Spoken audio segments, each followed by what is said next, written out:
People saw a moment, a slap, a flick of the hand to the face of a president. They called it disrespect, they called it scandal, but they didn't ask why. They didn't ask what led to that moment. Let me tell you what they don't know, because I've stayed quiet for too long. I met Emmanuel when he was just a boy.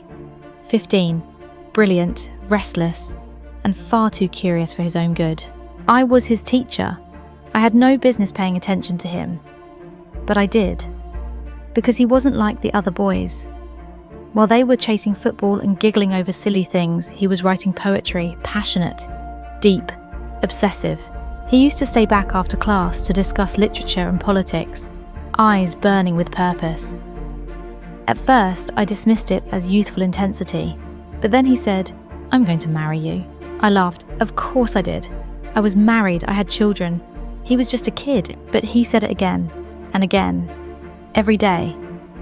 Until one day I didn't laugh. I thought, maybe, just maybe. I left everything.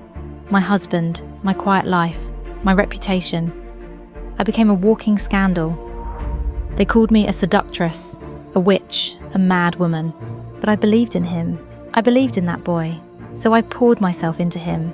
I taught him how to hold a room, how to pause before delivering a punchline, how to walk with presence, how to debate without sounding arrogant, even though he was.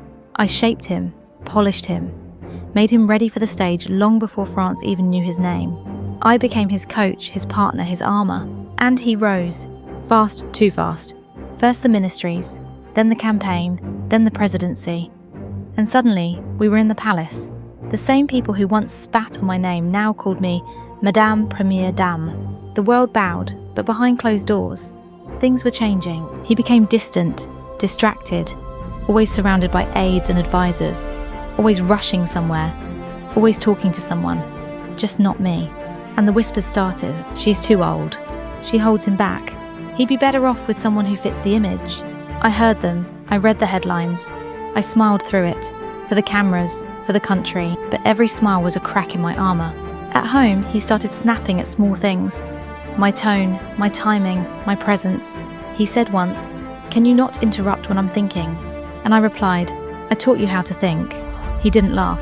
That's when I realised he was slipping away. Not to another woman, no. To power, to ego, to the version of himself that thinks he got here alone. And then came Hanoi. We landed. It was just the two of us on the runway, cameras waiting, smiles ready.